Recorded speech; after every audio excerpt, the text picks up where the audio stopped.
বিটিভিতে দুই নেতার নির্বাচনী ভাষণ ৯ ফেব্রুয়ারি। তারেক রহমান ও ডাক্তার শফিকুর রহমান। নির্বাচন থেকে সরে দাঁড়ালেন ঢাকা ১৩ আসনের প্রার্থী শাহরিয়ার। আওয়ামী লীগের ভোটারদের ৪৮% এবার বিএনপিকে ভোট দেবেন জরিপ।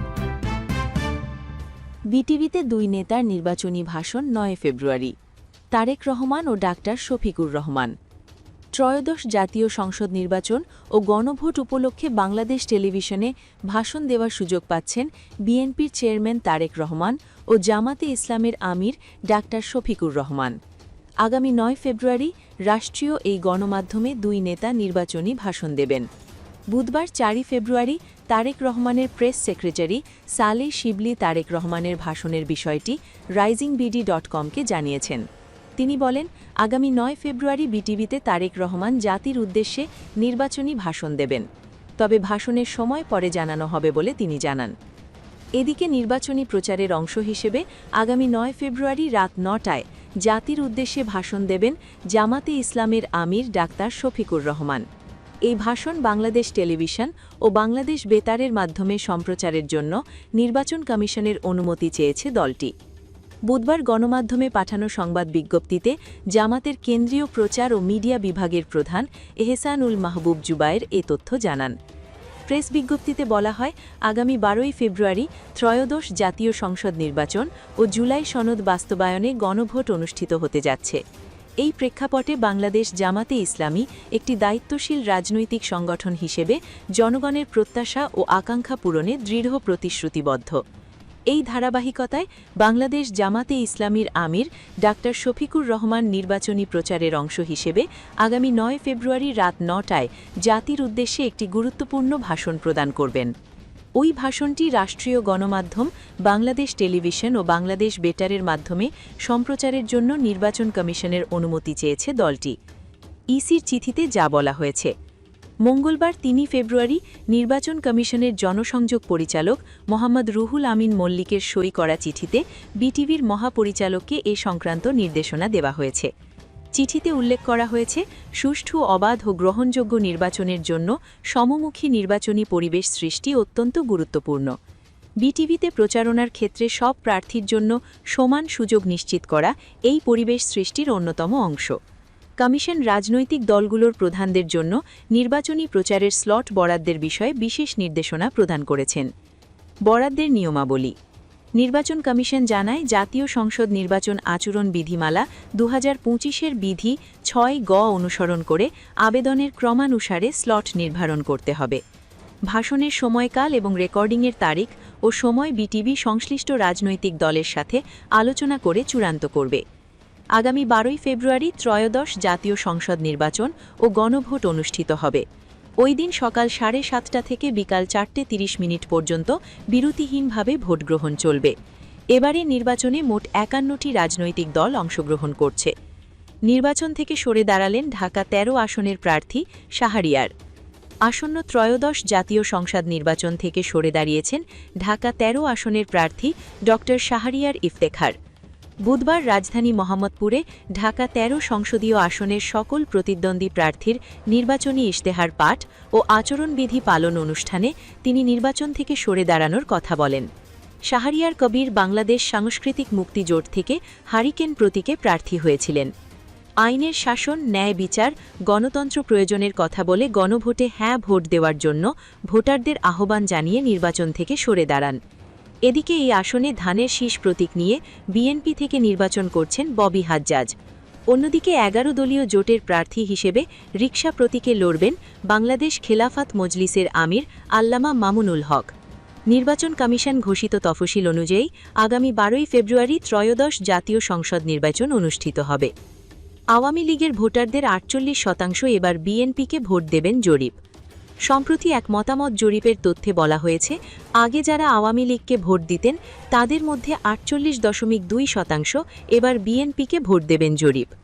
ওই জরিপে অংশ নেওয়া ভোটারদের ৯০% জানিয়েছেন তারা এবারের নির্বাচনে ভোট দিতে চান, আর ৮% জানিয়েছেন তারা এখনও ভোট দেওয়ার বিষয়ে অনিশ্চিত বা ভোটে অংশ নেওয়ার বিষয়ে পরিকল্পনা করছেন না। Uncovering the public pulse findings from a nationwide survey শীর্ষক এই জরিপটি যৌথভাবে পরিচালনা করেছে communication and research foundation CRF এবং Bangladesh election and public opinion studies. বুধবার রাজধানী জাতীয় প্রেসক্লাবে আয়োজিত এক সংবাদ সম্মেলনে এই জরিপের ফল তুলে ধরা হয়।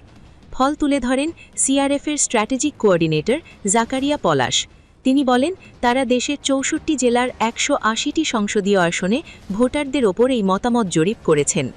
মতামত জরিপে অংশ নিয়েছেন ১১,০৩৮ জন ভোটার। ২০২৫ সালের ২০ নভেম্বর থেকে ২০২৬ সালের ৩১ জানুয়ারি পর্যন্ত ২ ধাপে জরিপটি করা হয়। তিনি বলেন, জরিপে দেখা গেছে আসন্ন জাতীয় সংসদ নির্বাচনে সবচেয়ে গুরুত্বপূর্ণ প্রভাবক হিসেবে কাজ করছে দুর্নীতির ইস্যু। জরিপে ৬৭.৩% ভোটার ভোট দেওয়ার ক্ষেত্রে দুর্নীতির ইস্যুটিকে গুরুত্ব সহকারে দেখবেন বলে মত দিয়েছেন।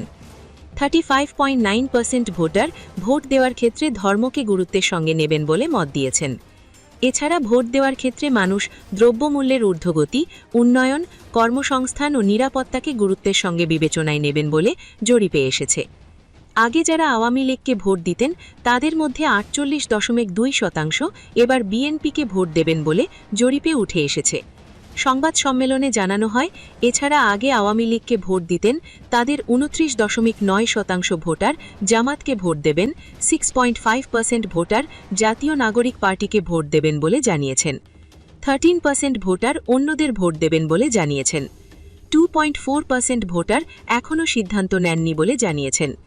জরিপের ফল অনুযায়ী সংবাদ সম্মেলনে বলা হয়েছে, ২০০৮ সালের পর প্রথম ভোট দেবেন এমন ভোটারদের 37.4% জানিয়েছেন তারা এবার জামাতকে ভোট দেবেন। 27% ভোটার বিএনপি, 17% ভোটার এনসিপিকে ভোট দেবেন বলে কথা দিয়েছেন। আর 18.6% এখনও সিদ্ধান্ত নেননি বলে জানিয়েছেন।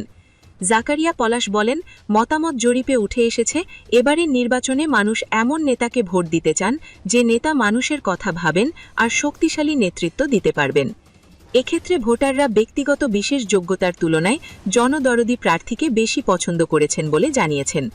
জরিপের ফল অনুযায়ী সংবাদ সম্মেলনে বলা হয়েছে, ভোট দেওয়ার ক্ষেত্রে মানুষ দল ও প্রার্থীকে সমানভাবে গুরুত্ব দিচ্ছেন এমনটা 33.2% ভোটার জানিয়েছেন।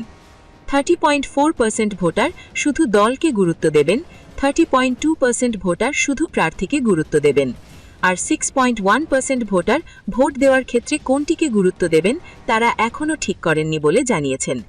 সংবাদ সম্মেলনে অতিথি হিসেবে উপস্থিত ছিলেন যুক্তরাজ্যের রেডিং বিশ্ববিদ্যালয়ের অর্থনীতির ভিজিটিং প্রফেসর ও নর্থ সাউথ ইউনিভার্সিটির প্রফেসরিয়াল ফেলো এম নিয়াজ আসাদুল্লাহ।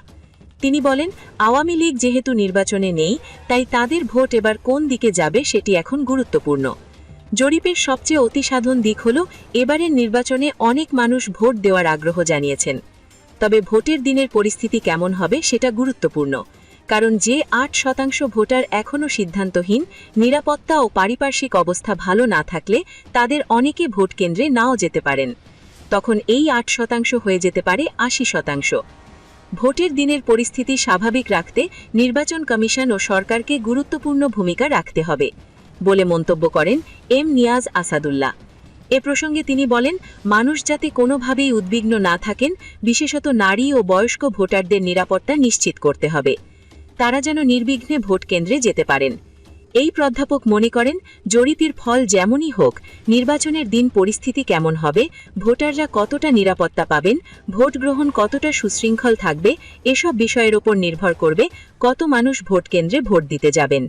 সংবাদ সম্মেলনে সভাপতিত্ব করেন সিআরএফের সহসভাপতি ও শাহজালাল বিশ্ববিদ্যালয়ের প্রফেসর শাহাবুল হক। তিনি বলেন, এবারের নির্বাচনে ভোট দেওয়ার জন্য মানুষের মধ্যে ব্যাপক উৎসাহ দেখা গেছে, যেটা অতীতের যে কোনো নির্বাচনের চেয়ে বেশি। মানুষের মধ্যে ভোট নিয়ে এখনও উদ্বেগ আছে বলে উল্লেখ করেন প্রফেসর শাহাবুল হক। তিনি বলেন, মানুষের মধ্যে এক ধরনের টেনশন কাজ করছে যে ভোটটা সুষ্ঠু হবে কিনা, নিরপেক্ষ হবে কিনা, ব্যালট বাক্স দখল হয়ে যায় কিনা, কোনো ধরনের সংঘাত হয় কিনা। এই উদ্বিগ্নতা মানুষের মধ্যে বিএনপি, জামাত, এনসিপি ও সাধারণ ভোটারও আছেন। ভোট দেওয়ার ক্ষেত্রে মানুষ আগের চেয়ে ধর্মকে কম গুরুত্ব দিচ্ছেন বলে উল্লেখ করেন এই প্রাধ্যাপক। তিনি বলেন, বেশি মানুষ কিন্তু এটা নিয়ে ভাবছেন না, বরং তারা দুর্নীতিকে বেশি প্রাধান্য দিচ্ছেন, প্রার্থী বা প্রার্থীর দলের বিরুদ্ধে দুর্নীতির অভিযোগ আছে কিনা